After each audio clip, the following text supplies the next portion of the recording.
Viaje no tempo com Leandro e a mim e tire do fundo do baú o seu melhor time de botão. Agora na Central 3.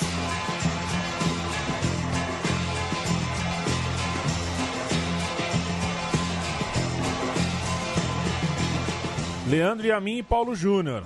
Meu time de botão, você já deve saber disso, até porque a abertura, pelo menos o meu nome cita, e o nome do programa também.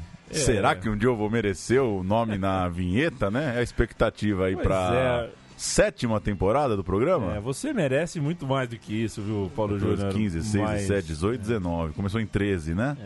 Então é 7ª. Você merece muito mais do que isso. O problema é que o moço que um dia fez essa abertura, a gente já não tem mais aquele contato. Entendi. Teria que fazer do zero, né? E seria muito porco fazer uma montagem e só botar... E Paulo Júnior. Entendi. Então vamos assim mesmo. Eu me comprometo neste episódio... Não, fica pra 2020. Isso. A vinheta, porque então, eu sou muito pragmático essa coisa de 2019, agora vamos nessa. Ou então, já que a gente tem bastante ouvinte que gosta de mexer com essas coisas, se quiser fazer uma abertura... Manda uma vinheta aí. Se a gente gostar, a gente põe. Manda uma vinheta. Eu vou me comprometer, viu, Paulo? Você sabe que eu sou um bielcista. Eu me comprometo a gente vai falar bastante de Marcelo Bielsa no programa de hoje, mas eu me comprometo a tratar o Marcelo Bielsa como um treinador de futebol. Tá. Chega de o Marcelo Bielsa, agora tem um sobrenome que você fala do Marcelo Bielsa, você tem que ou ofendê-lo, né? Tratar entre aspas, loucura dele como se fosse uma anta? Uma condição que deveria levá-lo ao hospício mesmo. Sim. Clinicamente, ou uma aura, bibibi, blá blá blá. Come estuda! Tal. Não, é um técnico com seu temperamento, com suas idiosincrasias e principalmente, isso ele mesmo admite, inflexível em muitos pontos nos quais não se deve nem se pode ser em um vestiário de futebol. E você quer ser campeão? Não contrata o Bielsa também. Exato. Tudo bem. O futebol é assim, Marcelo Bielsa, não adianta reclamar. Você fez um grande time, mas na história o teu nome ficou associado ao fracasso e não às coisas boas. Marcelo Bielsa, personagem central deste meu time de botão, treinou a Argentina entre 99 e 2004. Nunca foi visto por aí se lamentando pelo processo, pelo sistema que assim o coloca, né, como vilão de uma história que na verdade teve mais pontos bonitos do que pontos catastróficos, embora a catástrofe tenha sido imensa. É louco, viveu 6 anos com a camisa da seleção argentina, conseguiu duas coisas bastante importantes naquele período, uma delas a renovação do elenco, que era preciso depois da Copa de 98, e a segunda, isso é bastante importante, viu gente, um futebol muito, muito bem jogado por uma parte importante de tempo, né? Por um período importante de tempo. Conseguiu um ouro olímpico, mas a bola, notadamente na Copa do Mundo do Japão e da Coreia em 2002 e também na Copa América no Peru em 2004, lhe foi cruel e fez com que uma exuberante seleção argentina fosse contada com outro viés. E a gente vai tentar falar sobre esses dois, né? A Argentina bem jogada e a Argentina fracassada nos tempos de Bielsa. O ouro olímpico é aquele troféu coringa, né? Tipo a Comebol, né? Acaba a fila quando você ganha Comebol ou não acaba? E exato. O ouro olímpico, né? Exato. É por conveniência. O Bielsa assumiu a seleção em setembro de 98, depois da Copa do Mundo da França e nos braços do povo. Tinha acabado de ser campeão argentino pelo Vélez, mas só estrearia na seleção no ano seguinte. Último título, portanto, do Bielsa, né? Esse pelo Vélez, né? Creio que sim. Tô tirando a Olimpíada, que não sim. É um time adulto. O último título do Bielsa é desse título pelo Vélez. A missão incluía, claro, 2 edições da Copa América e a Copa do Mundo seguinte, em 2002, na Ásia. O país começava a admitir que o Maradona era um ex-jogador, tinha toda uma nova geração muito forte surgindo e acho que tinha expectativa também de que o Bielsa era o nome ideal para um trabalho longo, né? Claro que a gente vai contar, ele foi muito bem, principalmente nas eliminatórias, mas acho que era um cara bancado, né? era um cara bancado. Acho que ninguém imaginou que, se o Bielsa tropeçar, ele vai cair. Óbvio, estamos falando de seleção da Argentina, pressão muito grande, mas me parece que era aquele climão de projeto, né?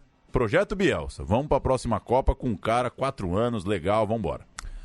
O Bielsa estava no Espanyol de Barcelona, na Espanha, e só depois de 6 partidas no Campeonato Espanhol ele recebeu o convite da Argentina e se mandou. Na entrevista de apresentação, só para a gente ter um sobe-som aqui inicial, o CQC da Argentina, né? Que na verdade é o CQC que vale, né? O nosso CQC, que era o CQC dele. Do Brasil.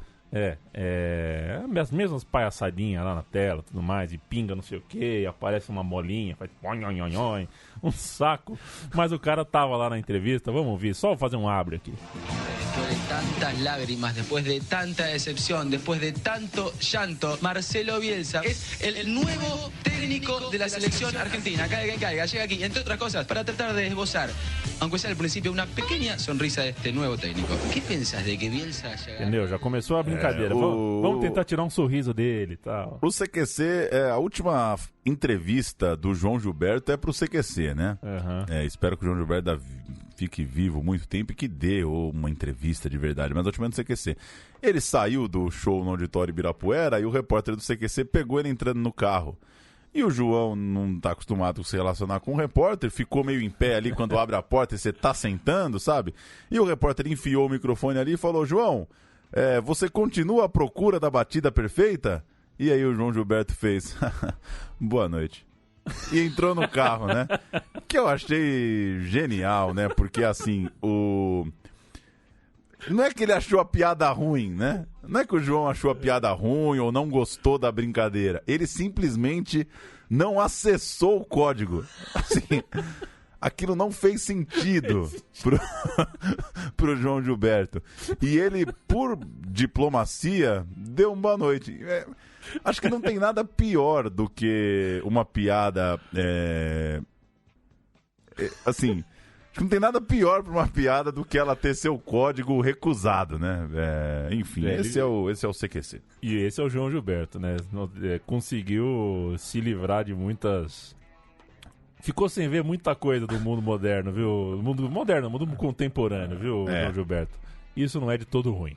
Ao todo, esta Argentina de Marcelo Bielsa fez 68 partidas, ganhou 42, perdeu 10.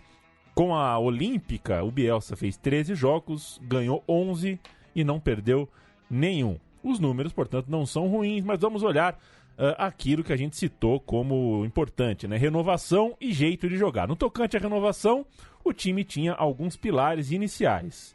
Juan Sebastián Verón, Hernan Crespo e Roberto Ayala foram titulares recorrentes na primeira etapa de Bielsa nesta seleção argentina. Eles tinham idades ideais, se você pensasse na Copa de 2002, e sustentaram as primeiras escalações, que estava pronta... Peraí, eu errei aqui, né? Pronta para pressionar demais após... sim, claro. O jeito de jogar da Argentina era muito... Não era o Bielsa que estava pressionado, não. A pressão era um jeito de jogar desse time, né? Sem a bola, pressionava muito a saída de bola adversária, marcava bastante no campo ofensivo, e uma vez com ela, era um time com bastante movimentação, os jogadores de lado de campo não tinham movimentação fixa, era um desafio aos analistas táticos esse time desde o começo. A estreia foi em 3 de fevereiro de 99, um amistoso na Venezuela contra a seleção da Venezuela, claro, quer dizer, claro, né? Acabou o negócio de sede na seleção, acabou, né?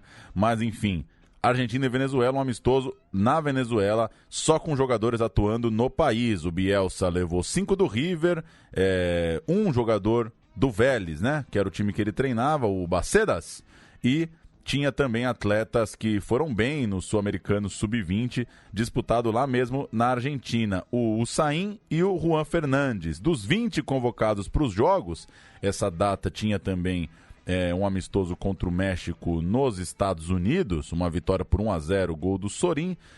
Os únicos que chegaram até a Copa foram Burgos, Sorin, Samuel, Cláudio Hussain e Galhardo. Aquela coisa de convocação restrita, né? Não podia chamar os caras que jogavam na Europa. Você acabou de citar o Verón, por exemplo. Então, era uma seleção com cara de time B, né? Começou com uma seleção só de locais e 5 deles chegaram até a Copa de 2002. E já é a segunda vez que o roteiro aqui, a Copa de 2002, está descrito como 2022, O né? tempo passa. Eu tô bem louco aqui, eu digitei 2022. A Argentina com Burgos, Ibarra, Berizzo, Samuel e Sorin, Canha, Astrada e Bacedas, Galhardo, Schelotto e Palermo. É uma escalação com uma linha de 4, isso vai mudar daqui a pouco. Vamos ouvir a Argentina estreando na Venezuela, fazendo 2-0. Estas imágenes corresponden al partido amistoso del 99. Como vemos, todos jugadores que en ese momento estaban en el mercado local. Era el debut de Marcelo Bielsa como entrenador en Maracaibo. Una nueva etapa comenzaba en el seleccionado argentino y ante Venezuela y previo a México se jugaba este partido.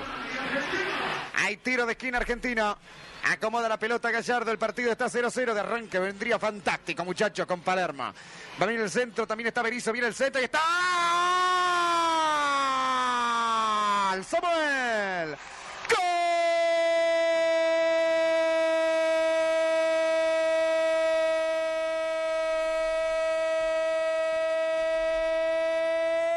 Argentino. Lo hizo a los 50 segundos. Walter Samuel. Argentina 1. Venezuela 0. Ahí va Guillermo. Guillermo para Usain. Ahí va Usain. Usain con el centro pasado. Todos son pasados los centros de la Argentina. Vino para el muñeco y está el segundo. Golazo. Golaço.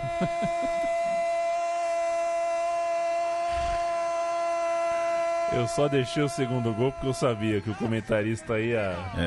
Cara, a gente já ouviu tanta narração aqui que acho que seria legal a gente comentar um jogo, né, no rádio. Seria legal. Temos bons cacuetes aqui, né? Sim. Aquele petardo assim, né? Um jogo de Paulistão, assim, um Ferroviário Ituano, sabe? Um petardo, assim, o cara... Gol! Essa só golaço. Não sei se o público ia gostar, né? Mas, enfim. Só havia mais uma data e 3 jogos nessa data a se fazer antes do primeiro desafio competitivo do Bielsa, que era a Copa América. Esses jogos foram usados assim: 1-1 contra a Holanda, na Holanda, 2-2 contra o México, nos Estados Unidos, e 0-1 contra os Estados Unidos, de novo, na terra do Tio Sam. Com a seleção já fechada, o elenco, né? Já convocado, um outro empate, 0-0 diante da Lituânia. Não pode, hein? Tá mal, né? Não pode empatar com a Lituânia. 3 empates e 1 derrota em sequência, e a viagem para Luque, no Paraguai, onde a Argentina jogaria a primeira fase. Os sinais não eram alviçareiros, 4 jogos sem ganhar. Vamos à Copa América aqui, ô Paulo Júnior. A Argentina estreou contra o Equador, ganhou por 3-1. Burgos, Ibarra, Ayala, Samuel e Sorin, Simeone e Riquelme, é importante o nome do Riquelme no time titular, Barros, Schelotto, Palermo e Lopes. Schelotto do Boca, Palermo do Boca. Ele estava dando força aqui para os jogadores do Boca. Um dia isso acabaria. A Argentina ganhou por 3-1 e depois, na segunda rodada... tomou um pau então, dos donos da casa, né? Foi um jogo histórico, né? O jogo Colômbia 3, Argentina 0. Foi o jogo que o Palermo perdeu 3 pênaltis. Pois é. Que é um absurdo, né? Aliás, a ficha aqui é maravilhosa, né? 5 minutos. Palermo desviou um penal. 31 minutos. Palermo desviou outro penal. 45 minutos. Calero le atajou um penal a Palermo. O cara foi bater os 3 pênaltis, perdeu os 3, a Argentina perdeu esse jogo e acabou chegando nas quartas de final. O terceiro jogo foi Argentina 2, Uruguai 0, e aí a classificação foi confirmada. E nas quartas de final, como a Argentina não ficou em primeiro do grupo, acabou pegando o Brasil. E nesse jogo, o trabalho do Bielsa foi interrompido cedo. Brasil 2, Argentina 1. Novamente um pênalti. O Brasil ganhou esse jogo por 2-1 de virada. O Sorin fez 1-0, né? O Brasil ganhou de virada. Rivaldo e Ronaldo. E com o jogo 2-1, a Argentina teve um pênalti. Só que dessa vez o Palermo tem limite, né, Palermo? O Palermo não foi bater. Quem foi bater? O zagueirão Ayala contra um cara que pegava pouco pênalti. O Dida. Vamos ouvir. Viene Martín, Gustavito. Penal. Sí, señor. Penal para el equipo argentino.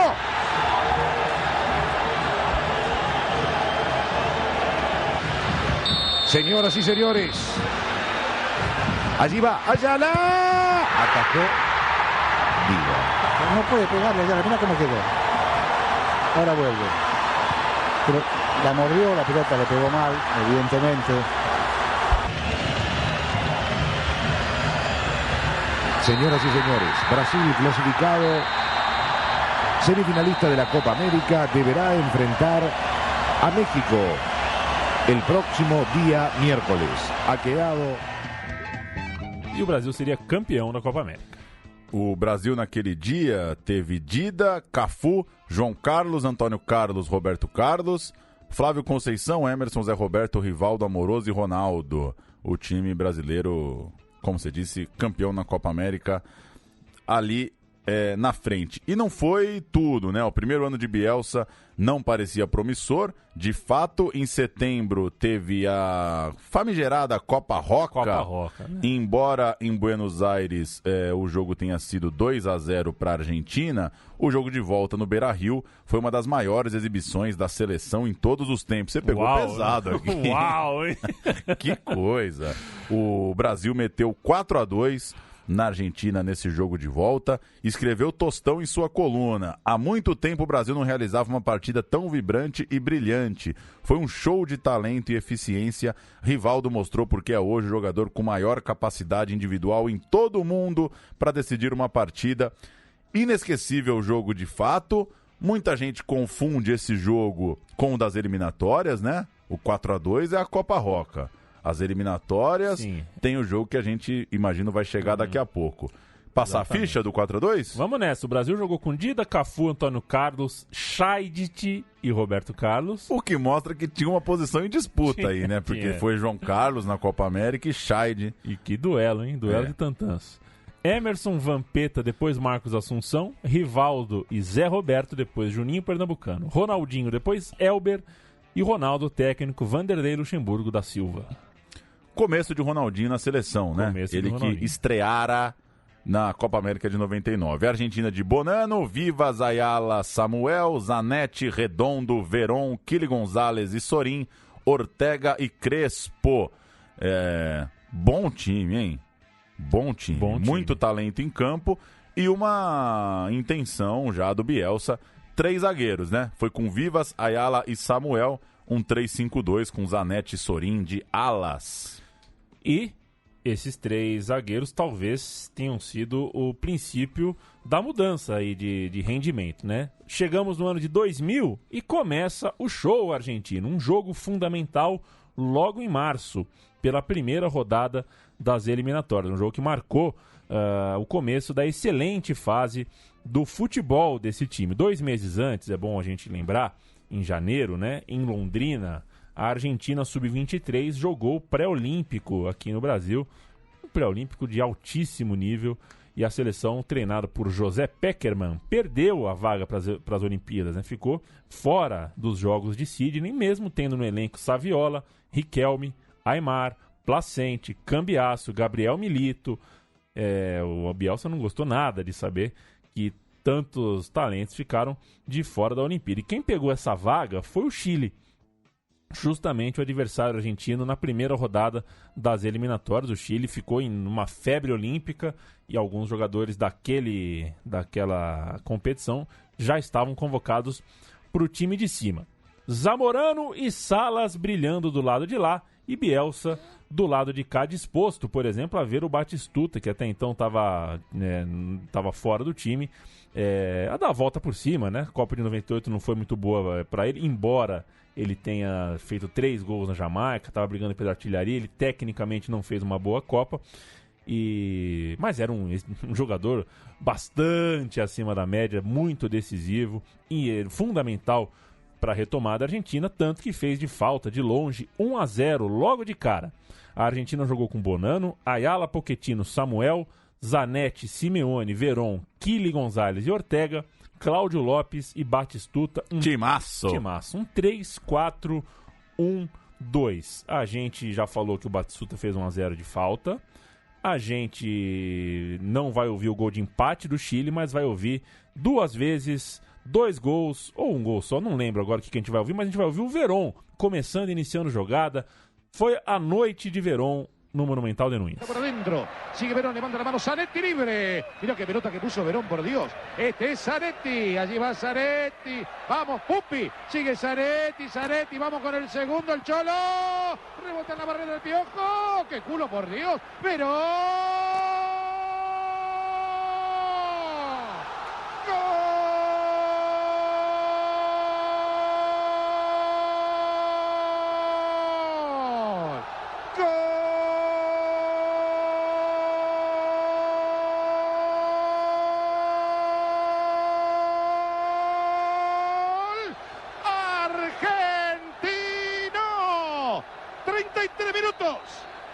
Juan Sebastián Verón.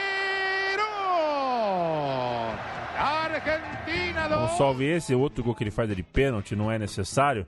Mas é isso, o Verón começa a jogada invertendo o jogo pro Zanetti e termina, que a bola volta pra ele depois de um bate-rebate na área. Foi a noite do Verón, ele jogou demais, o jogo foi 4-1, fora o cacete, fora o baile, uma atuação de muito respeito logo na primeira rodada. O jogo seguinte, na Venezuela, teve outra atuação exuberante, claro que o adversário era uma Venezuela bastante fraca, mas foi outro 4-0, a Argentina já largava com liderança isolada e 7 gols de saldo. E aí outro dia teve um Venezuela e Argentina aí, né? Madrid. Teve, em Madrid. E eu entendo que o futebol mudou, o time da Venezuela hoje é muito maior, mas é por isso que as pessoas geram tanta expectativa. A gente, até outro dia, jogar contra a Venezuela era uma obrigação de bom futebol, né? Para Brasil e Argentina. Acho que ainda de bom futebol de postura, de um time treinado mas de resultado mudou. A Venezuela fez um grande jogo no retorno de Messi à seleção. E eu assisti o jogo, Leandro Amin, já estou me alongando aqui no aposto, no hiato, na digressão, sei lá no quê. Eu nunca vi os companheiros do Messi numa jornada tão ruim. Eu nunca tinha visto. Foi um negócio de louco. Não acho que o Messi é vítima, não, longe disso. É culpado também de uma seleção tão ruim. Mas eu nunca tinha visto tanta canelada, tanta furada e tanto escorregão no entorno do Messi. Ele tá fudido de novo, a verdade é essa. Segunda data de jogos para as eliminatórias da Argentina comandada por Bielsa e novas vitórias sobre a Bolívia, tranquilo, e em solo colombiano, um 3-1 imponente, um 3-1 forte, com uma atuação ótima de Batistuta, pegando a posição que o Bielsa parecia de início um pouco relutante em dedicar ao bate-gol. Ele fez 2, saiu, o Crespo marcou o terceiro, ou seja, 4 jogos, 4 vitórias no que interessava, né, nas eliminatórias. Vamos ouvir os gols finais da vitória sobre a Colômbia. Otra vez el Piojo López, marca a Bermúdez que está molestado, había rebotado la pelota en Bermúdez, le queda otra vez ahora para el Piojo, está el gol de Bati, gol.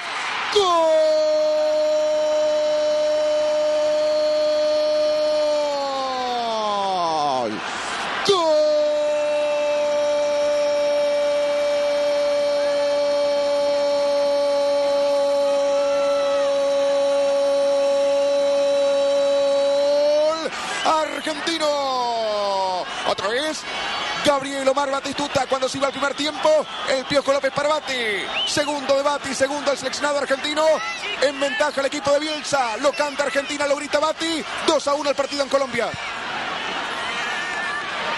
Zanetti. Por el medio está Simeone, pero falta el Piojo López. Siempre Zanetti, habilitado, Crespo va, Crespo. Que sí, gol.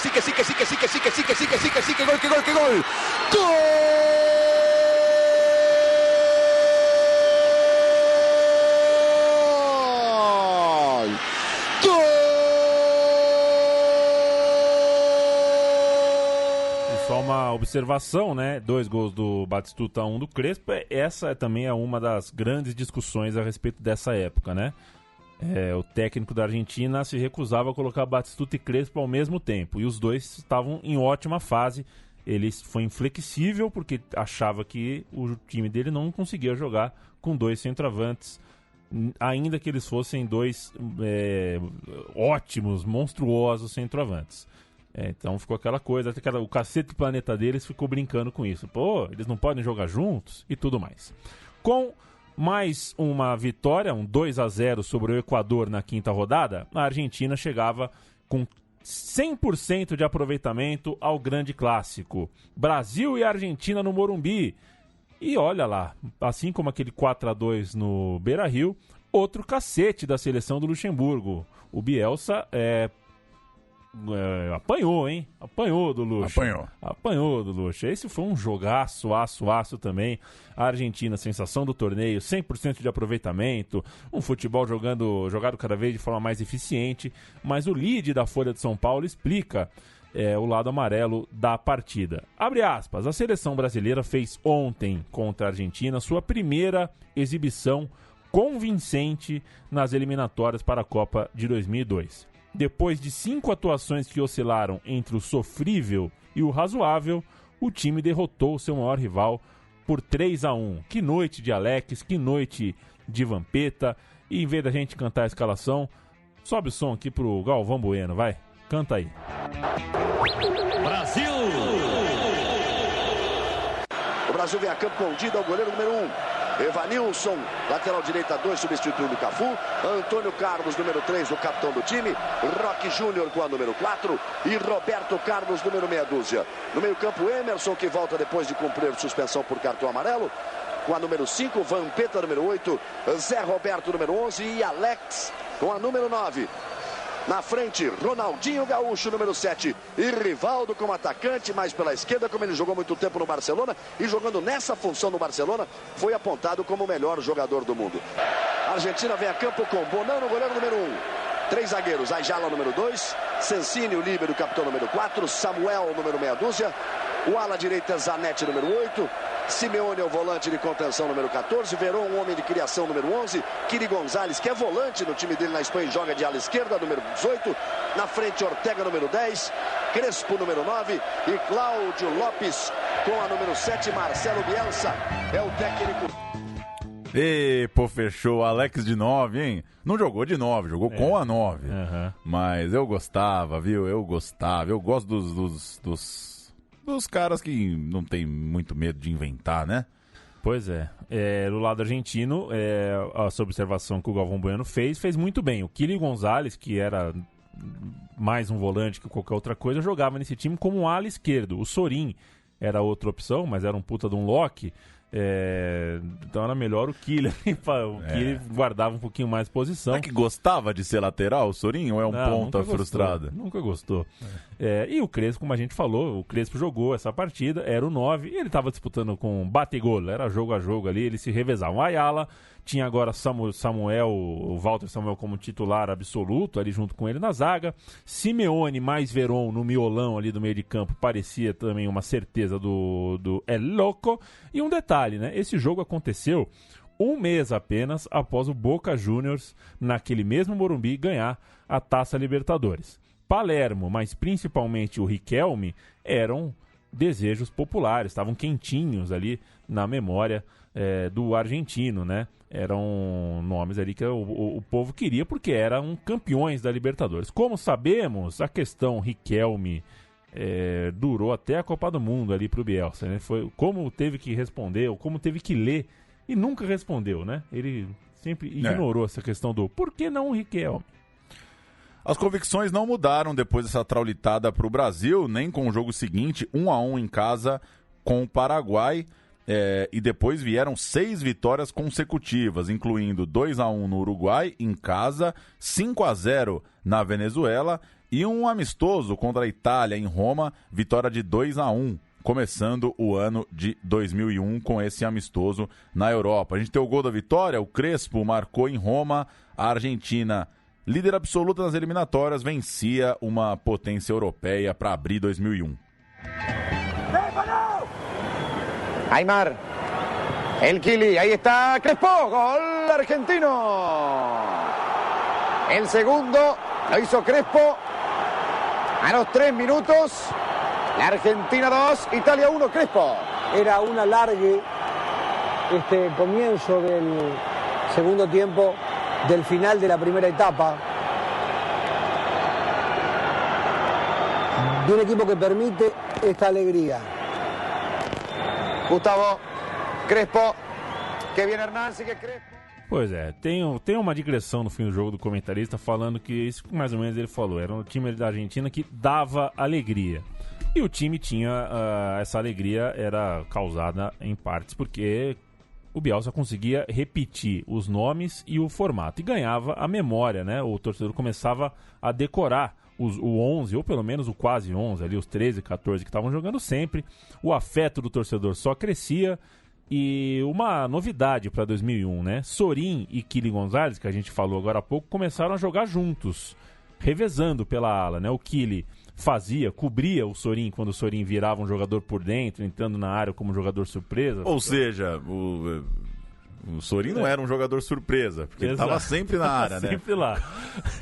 E o Kili Gonzalez cobria, né? Bancava ali o Sorin e ao mesmo tempo, às vezes, eles trocavam de posição. Um lado muito bonito de se assistir, os dois se entendiam muito bem. Do outro lado, não tinha menos beleza, não. O Zanetti era um jogadoraço como ala e também sabia jogar por dentro como volante, assim como o Veron trocava com ele, né? O Veron que jogava por dentro também sabia trabalhar como uma espécie de ala, ou às vezes até um meia aberto ali mesmo. Era um jogadoraço também. Um time irresistível, portanto. O Bielsa, como vimos em Roma, tirava da equipe também, vale lembrar, o Cláudio Lopes, colocando... o Cláudio Lopes era um segundo atacante, né? E sem o Cláudio Lopes, com um meia a mais, o time começou a mostrar o que ficou conhecido na época como 3-3-3-1. Que a gente pode discutir, né? Números aí a gente pode discutir, inclusive eu acho que número tem que ser só 3, né? 3-3-3-1 é 3-6-1. É um 3-6-1, entendi. Mas era uma maneira de tentar explicar como aquele time se movimentava. Era um 3-3-3-1. A vaga na Copa era questão de tempo e os desafios passavam por manter o jeito de jogar, seguir no ritmo esse bom time, se vingar do Brasil, claro, receberia o Brasil em Buenos Aires e tinha a Copa América naquele ano de 2001, mas a Federação Argentina preferiu abrir mão da vaga por motivos de segurança, tomou essa decisão em julho, pouco antes da competição, num clima em que a Colômbia vivia tempos tensos com as Farc. O Bielsa, inclusive, concordou em não jogar a competição, e tudo muito em cima da hora, né? Copa América chegou a estar cancelada, voltaram atrás, inclusive Honduras, que vence o Brasil, já vai como seleção convidada nesse segundo momento, chega em cima da hora para o jogo. Enfim, uma edição de Copa América confusa. Mauro Silva não quis ir pelo Brasil, Argentina e Canadá acabaram deixando a competição em cima da hora e podia ser um título, né, para a Argentina. Podia ser, essa fila podia ser muito menor, porque a Argentina chegaria como plena favorita naquela Copa América de 2001, que foi a em que o time de Felipão perdeu para Honduras. Desde abril, na Argentina, a empresa de telefonia Telecom lançou um comercial no qual um torcedor argentino chegava na Colômbia tentando se enturmar lá, mesmo com conselhos de amigos para não ir para aquele país. A propaganda, evidentemente, foi tirada do ar. Vamos ouvir a propaganda, por que não? Me acuerdo que ese día mi amigo me preguntó: ¿a dónde vas con esa maleta? A Colombia, le dije. Vos sabés, esa copa nos la traemos. Él me miró sorprendido y me dijo: ¿a Colombia? ¿Estás loco? ¿Acaso no ves las noticias? Vos no te imaginás cómo es Colombia. Pero igual, allí estuve y bueno.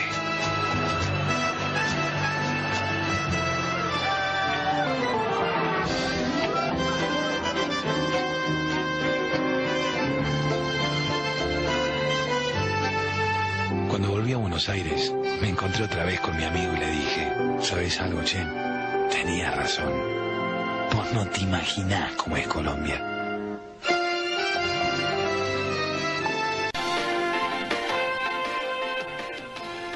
Propaganda muito gentil, né, com a Colômbia, o torcedor, se não deu para entender no espanhol, no áudio ruim, abafado, né? Ele volta da Colômbia e fala pro amigo, você tinha razão, a gente não imaginava o que era a Colômbia, como se estivesse falando, não, a Colômbia é muito legal e não... Convidando os torcedores, né? E não um lugar perigoso, como lhe foi vendido antes. O Riquelme e outros jogadores que precisavam de mais chance em 2001 acabaram perdendo essa oportunidade, o fato da Argentina não ir à Copa América, mas as eliminatórias continuavam. Argentina 3, Colômbia 0, dia 3 de junho.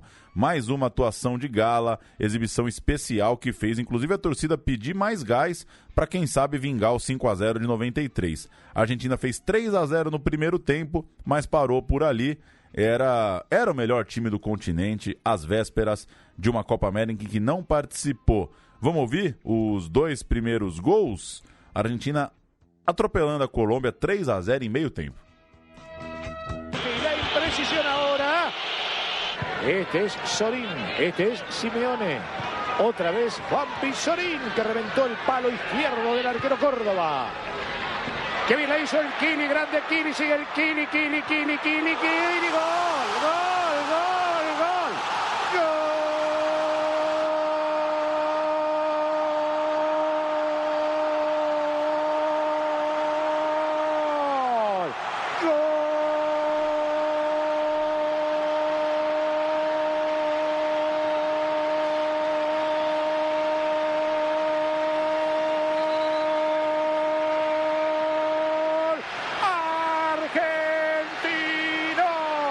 A los 22 del primer tiempo, el Kili, sí, el Kili. Cristian Alberto González. La Argentina 1, Colombia 0. Verón, Pochettino en el área. El Cholo también. Córdoba. ¿Qué quiso hacer olímpico? Allí cabeceaba Sorín. Le queda el Piojo justo para Suda, pegale. El Piojo me dio bola, gol. ¡Gol!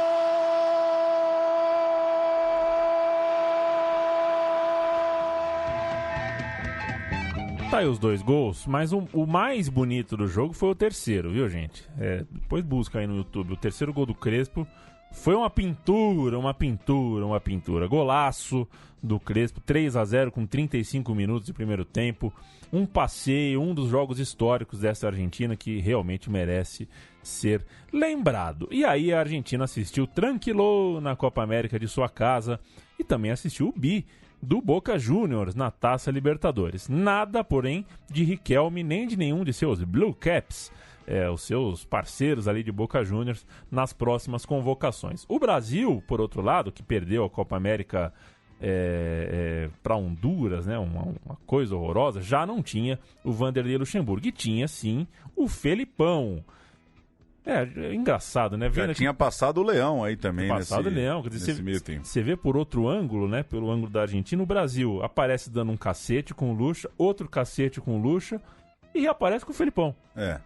Do nada, né? Quer dizer, como era promissor aquele time do Luxemburgo, né? E o Brasil usa muito pouco do que aconteceu em Copa das Confederações com o Leão e Copa América com o Felipão, né? Muito pouco. Os times alternativos aí, no fim das contas, vai pra Ásia com os caras que jogariam dali pra frente, né?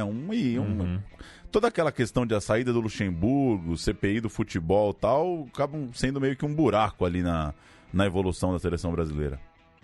Exato, o Brasil não tinha Lucha e tinha Felipão, portanto, que eu tô escrevendo aqui? Foi difícil, hein, Paulo? Aí chegamos no Argentina e Brasil. Perfeito, chegamos no Argentina e Brasil, que era ali um momento de orgulho ferido para a seleção argentina, um ponto de motivação, né? E assim, logo no começo, o time do Felipão, o Brasil ganhou um gol contra daqueles difíceis de serem explicados. Acho que foi do Ayala o gol contra, logo no comecinho. E aí, coube a Argentina tinha 80 e 85 minutos para amassar até conseguir virar, e virou com outro gol contra do Cris. O gol de empate foi do Gallardo. E a Argentina jogou com Burgos, a defesa com Vivas, Ayala e Samuel. Nas alas, Zanetti e Kili Gonzalez. No miolo, Simeone, Placente e Pablo Aimar. E no ataque, Cláudio Lopes e Hernan Crespo. Brasil de Marcos, Lúcio, Roque Júnior e Cris, 3 zagueiros do time do Felipão. Cafu, Mauro Silva, Eduardo Costa, Roberto Carlos, Marcelinho, Paraíba, Rivaldo e Elber. Eu cantei num 3-4-3, não era exatamente isso. O Paraíba era um meia, né? Jogava mais de meia. O Rivaldo um pouquinho mais adiantado, o Elber na frente. Entraram Vampeta, Denilson e Euler. Um time meio esquisito ainda esse do Felipão, né? Mas, enfim, deu Argentina lá em Buenos Aires. Vamos ouvir o gol da virada. Gol contra. Él con el Piojo, Cafú marca, le ganó bien la espalda, este es el Piojo, dale Piojo, viene el burrito.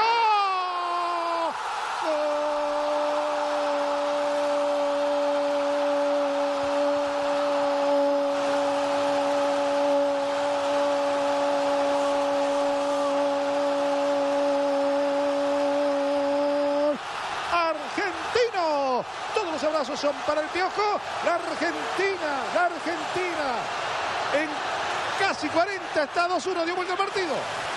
Bueno, me parece que es una devolución de gentileza como nosotros sugerimos en algún momento. Porque todo el mundo... Ganhou a Argentina. Eu vi esse jogo num lugar bem inóspito, nunca me esqueço. Um amigo do meu tio trabalhava numa loja que vendia carro, né?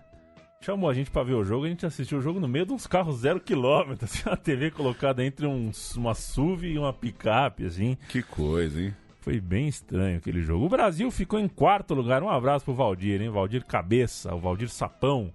O Brasil ficou em 4º lugar, empatado com o 5º, com essa derrota, né? O Brasil era o 4º, o Uruguai era o 5º, mas os dois times estavam empatados em saldo de gols e só o 4º ia pra Copa, né? O 5º partia para repescagens. Portanto, o Brasil ainda não tinha sequer certeza sobre ir ou não para a Copa. Já os argentinos, nadando de braçada, só se preocupavam em aparar algumas arestas e impor ainda mais o futebol que a torcida toda já bancava e gostava. Este jogo, Argentina e Brasil, porém, fugiu um pouco do controle do estilo do Bielsa. Uma partida mais violenta, mais pegada, mais para Felipão do que para Marcelo Bielsa.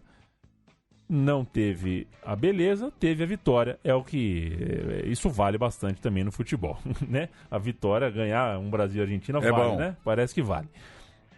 Nas 3 partidas que restavam na competição, a Argentina já classificada, 2 empates, 1 vitória e com 18 jogos, né, no fim da brincadeira, a Argentina ganhou 14, empatou 4 e perdeu só no Morumbi, que a Argentina foi superada. O Hernan Crespo, com 9 gols, foi o artilheiro e a Argentina das eliminatórias foi, sim, a melhor versão da equipe de Bielsa. O último time, o que empata com o Uruguai na última rodada: Burgos, Ayala, Pochettino e Samuel, Zanetti, Matias Almeida, Sorin, Veron, Aimar, Ortega, Cláudio Lopes. E hora de se preparar então para a Copa do Mundo, com só 3 amistosos para fazer. O último, o de maior exigência, 1-0 em cima da Alemanha lá na Europa. O último jogo da Argentina, portanto, às vésperas da partida para a Ásia, para a Copa de 2002. No entanto, em fevereiro, todo mundo ficou de olho porque tinha Riquelme no time. Não só no amistoso contra o país de Gales, o Bielsa testou uma série de novos nomes, fez testes ali há poucos meses da Copa do Mundo, chamou, por exemplo, o experiente Canidia aos 35 anos, o Chamou aos 33 anos e, enfim, escolhas que não sei se faziam tanto sentido para quem vinha acompanhando aquele timaço das eliminatórias, mas usava ali os amistosos pré-Copa para testar. Outro nome titular nessa partida, nesse amistoso, foi Júlio Cruz. De certa forma, uma pulga ali para Batistuta, para Crespo, tinha um nome ali pintando como opção do Bielsa e à frente do Martim Palermo. Era outro teste interessante do treinador para o Mundial. Outro amistoso depois, entre esse jogo contra Camarões e o jogo contra a Alemanha, né? A Argentina fez uma partida... Não, desculpa. Esse é o jogo contra... Entre Gales e Alemanha. Entre Gales e Alemanha, a Argentina enfrentou Camarões em março. O jogo foi 2-2. Teve de novo o Canidia. É muito estranho isso daí. O Canidia com 35 anos. Ele estava jogando no Dundee United. Enfim... E o jogo, esse time teve o Caniggia, já não teve o Chamot e já não teve o Riquelme. Né, o Caniggia vai me dizer assim, tava bem no Dundee United, mas o que é estar bem no Dundee United, né? O que é você ser uma estrela do campeonato escocês, né? Sei lá. O time contra a Alemanha vale ser cantado aqui, porque esse era o amistoso graúdo, né? O último, né? Antes da convocação para a Copa. Exato. Caballero, que não jogou, né? Não era o goleiro durante todas as eliminatórias, mas perto da Copa pegou a posição. Pochettino, Quiroga e Samuel. Zanetti, Almeida, Sorin, Aimar, Gallardo, Kili Gonzalez e Gustavo Lopes. Na dupla com o Cláudio.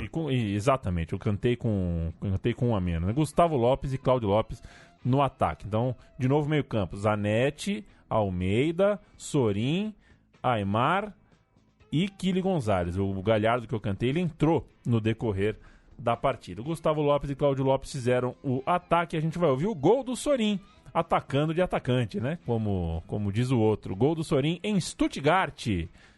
Argentina 1, Alemanha 0. La referencia es Klose, pero recupera Argentina con el muñeco Gallardo. Otra vez para Gustavo López y a correr. Si tira un buen centro puede ser, espera el Piojo. Gustavo, centro para Sorin. ¡Gol!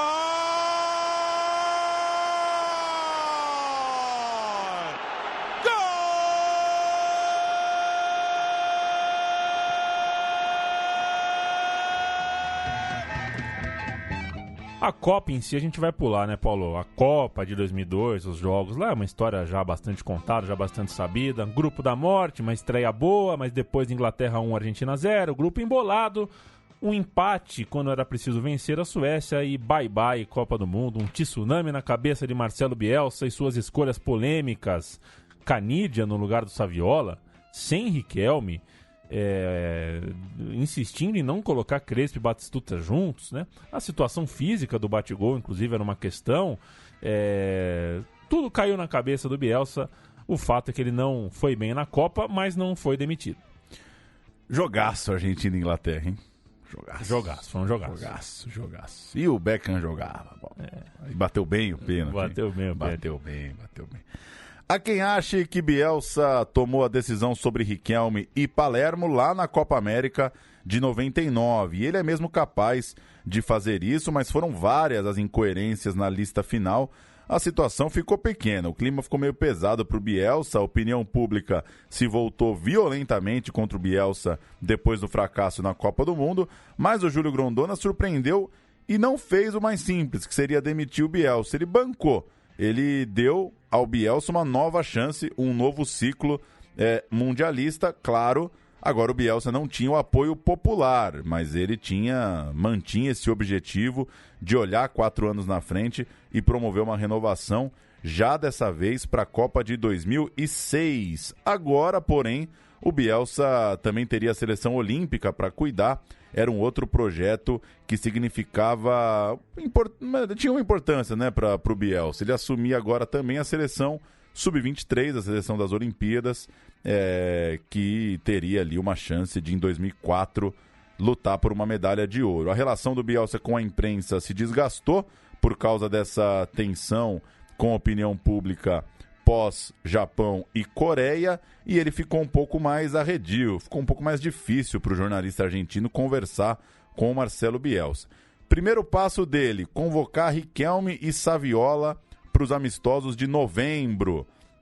Ou seja, 2 caras que ficaram de fora, ele já trazia para o grupo. Aí o que vocês queriam, né? Pois é. Batistuta, que se retirou da seleção, e Simeone, já em fase veterana, ficaram de fora. 15 atletas do fracasso de 5 meses antes continuavam no elenco inicial e o lateral volante Scaloni, que é hoje o técnico da seleção argentina, isso é trivia, hein? Quem é o técnico da seleção argentina? Estava nessa convocação de novo ciclo. Era o Bielsa, então, em novembro de 2002, trazendo uns caras que ficaram de fora da Copa. Bielsa lidou com 7 meses de amistosos. E não tinha como fazer esses 7 meses de amistosos sem um clima de ressaca pós-fracasso na Copa do Mundo. Ele aproveitou a ressaca para fazer alguns testes. O mais diferente dos times, com nomes atuando no futebol nacional, foi o seguinte: março de 2003, Argentina 1, Estados Unidos 0. Sarra, Garcê, Burdiço, Gabriel Milito, Lúcio Gonzalez, Batalha, Pablo Guinhazul, ele mesmo, Andrés D'Alessandro, ele mesmo, Mariano Gonzalez, Diego Milito e Federico Insua. Um time muito menos estrelado, né, do que o que a gente vinha cantando. Entraram Clemente Rodrigues, Leandro Romagnoli, enfim, a gente viu essa gente jogar por bastante tempo. E as eliminatórias, olhando para a Alemanha 2006, começariam naquele mesmo ano, finalmente, né? Era tudo que todo mundo queria. A Argentina voltando a jogar competitivamente e novamente foi tranquilo, relativamente tranquilo para a Argentina essa caminhada. Estreou com vitória e foi em frente. A gente pula para 2004, portanto, já que essa campanha foi interrompida, a gente não vai entrar em detalhes, o Bielsa foi embora antes. E em 2004 há um outro momento fundamental para a era Bielsa, né? Copa América de 2004, 11 anos de fila. Competição disputada no Peru. E o Bielsa começando a recuperar o seu prestígio, porque, né, enfim, com o tempo, um bom futebol jogado novamente, o pessoal foi dando uma cucharra para ele. Em janeiro daquele ano, a Argentina, com o Bielsa treinando, foi campeã do pré-olímpico. O Bielsa colocou para jogar naquela ocasião Mascherano, Tevez, Lúcio Gonzalez, Burdiço, e esses caras foram ganhando espaço também no time de cima. Isso significava que logo após a Copa América, como a Argentina ganhou o pré-olímpico, jogaria também as Olimpíadas. O Bielsa tinha duas listas, né?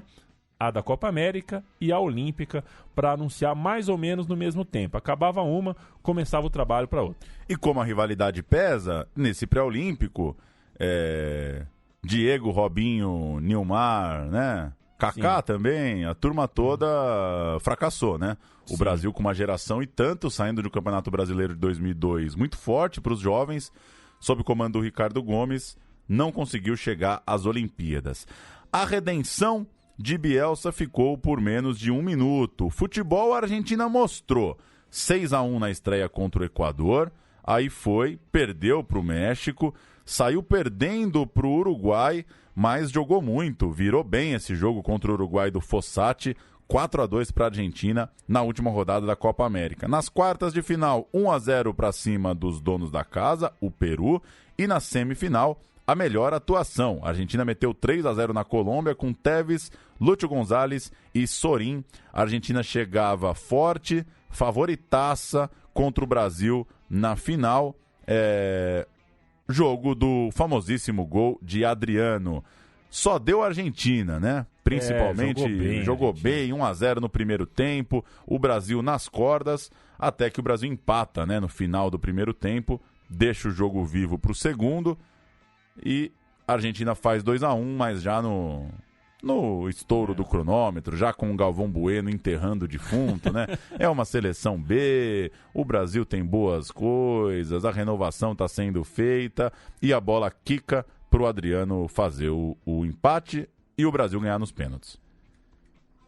O Bielsa não se recuperou mais dessa derrota, mesmo cumprindo muito bem o seu objetivo olímpico. Lúcio, Tevez, Saviola e outros se mantiveram ao lado do treinador, saíram do Peru direto para a Grécia, Atenas, Vila Olímpica, ouro olímpico, uma seleção que só tinha 18 vagas, e você tem 3 abaixo de 23 anos e... Acima.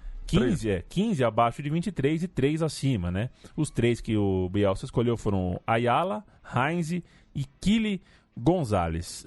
Não eram, né? Você vê que ele escolheu estrategicamente, não eram... Os figurão. Não eram os principais jogadores tecnicamente daquela seleção olímpica. E na seleção olímpica foi um passeio, pode até valer menos. Pode não, vale menos, né? O título olímpico não vale tanto assim. Mas diante do contexto do orgulho ferido, o Bielsa deu tudo que podia, se concentrou totalmente nos Jogos de Atenas e foi tranquilo. Foi moleza passar pelo grupo inicial com a Austrália, Tunísia e a seleção de Sérvia e Montenegro. A efêmera seleção de Sérvia e Montenegro. Nas quartas de final fez 4-0 na Costa Rica, na semi 3-0 na Itália, na final 1-0 no Paraguai. ganhou o ouro tranquilinha, com pouco susto, tudo certo, e a gente vai ouvir o gol de Tevez, o gol do ouro, né? Esse não é um golden goal, mas é um golden goal.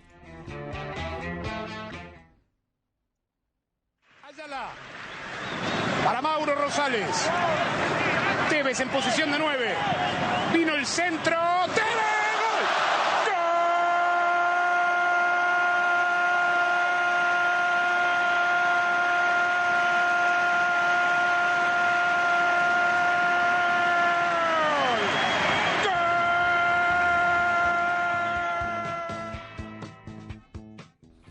Tá aí, Argentina campeã olímpica, e Bielsa se demitiu da seleção 2 semanas depois desse gol do Tevez, surpreendendo a Federação Argentina. Ele chegou a treinar a seleção em mais um jogo das eliminatórias, mas estava de saco cheio para aquela mesma coisa de sempre, principalmente reclamava do sistema autoritário de poder na Federação Argentina. Bielsa também pediu sanções à Valência e à Inter de Milão por cederem atletas fora do prazo, né? Eles mandavam os jogadores com atraso, mas a Federação Argentina, a AFA, preferiu a diplomacia, não quis atender o pedido, ou seja, o Bielsa estava meio de saco cheio daquele climão de poder da federação local e deu o vazare federal. Aquele vazio, né? Quando você deposita muita expectativa em alguma coisa e essa coisa termina, né? Fica aquele vazio, né? Tipo quando você volta numa viagem muito boa. Aí tua casa tá toda cagada? E você chega aquele domingo à noite, dá aquele vazio no estômago. É o vazio que o Bielsa sentiu. Falou, pô, eu não vou jogar mais 10 rodadas de eliminatória. Pra chegar lá e não fazer um gol na Suécia, né? Pois é. Enfim, gente, é uma visão...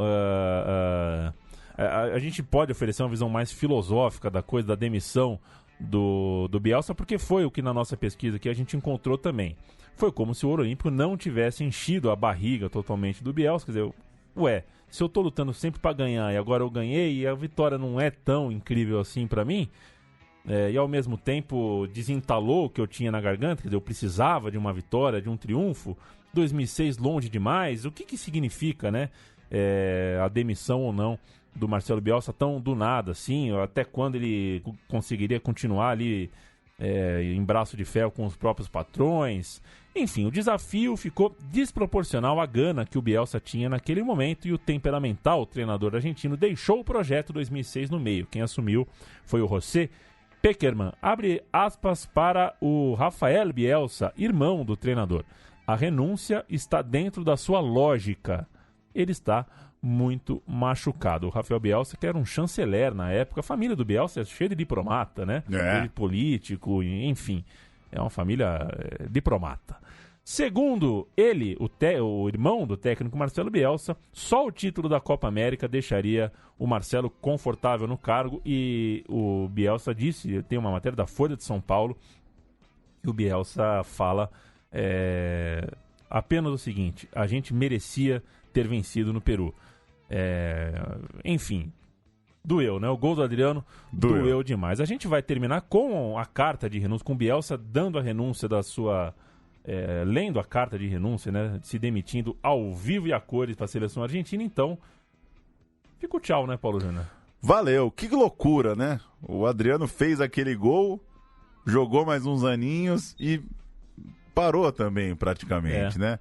E se não sai aquele gol, podia estar Bielsa 10 anos na seleção da Argentina aí, né? Ter pego o Messi, enfim, mas dane-se também, né? São só especulações. Eu prefiro o gol do Adriano. Então, com toda a admiração e gosto que eu tenho pelos times do Bielsa, eu ainda fico com o gol do Adriano, mas é curioso, né? Como a Argentina precisava ter um pouquinho mais de sorte, um pouquinho mais de sucesso nessa época para talvez hoje a seleção estar num patamar diferente. Porque não é exagero dizer que dali em diante, por mais que tenha final na Copa de 2014, nunca mais foi a mesma coisa, né? Jogar o que jogou nessa época. Nunca mais o mundo parou para ver a Argentina jogar. Para ver o Messi, mas não para mais para ver um grande time entrar em campo. Coelho da cartola mesmo, um time com uma proposta de jogo realmente sua, própria, única, bonita, não teve mais. Se você tiver a chance de ver por exemplo, Argentina e Chile das eliminatórias para a Copa de 2002, pare e assiste, porque é um futebol inspiracional. inspirador. Muito legal, uma boa época. Mas o futebol é assim, como a gente começou o programa falando isso, né? O futebol é assim.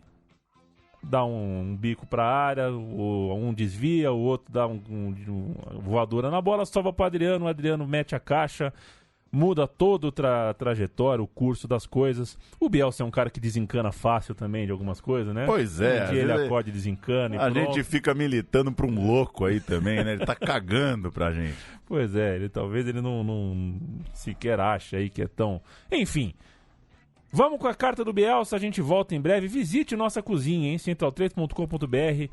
Lá tem todos o meu time de botão, já são 100 e cacetada de programas. Contando uns que pulamos. Contando a falha numérica que a gente teve aí. E outros programas também, tem programa pra cacete, hein? É só entrar e conferir lá. Fronteiras Invisíveis do Futebol, é a sacanagem. Bom. Super é o legal. Botão sério, né? É o botão sério, exatamente. É o meu time de botão levado a sério. E muito mais. Visite também apoia.se/Central3, comunicação independente, precisa de recursos. Valeu, Paulo Júnior, valeu, amigo Central 3, valeu, amigo Central 3. Fala, Bielsa. He renunciado a continuar como entrenador de la selección argentina.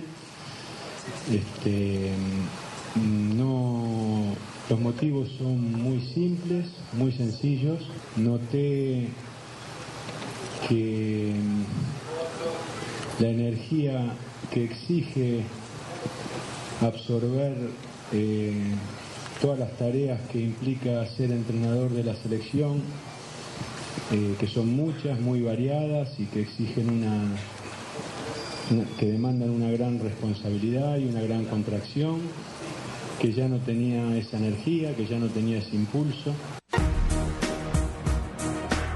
Punto final para nuestro programa.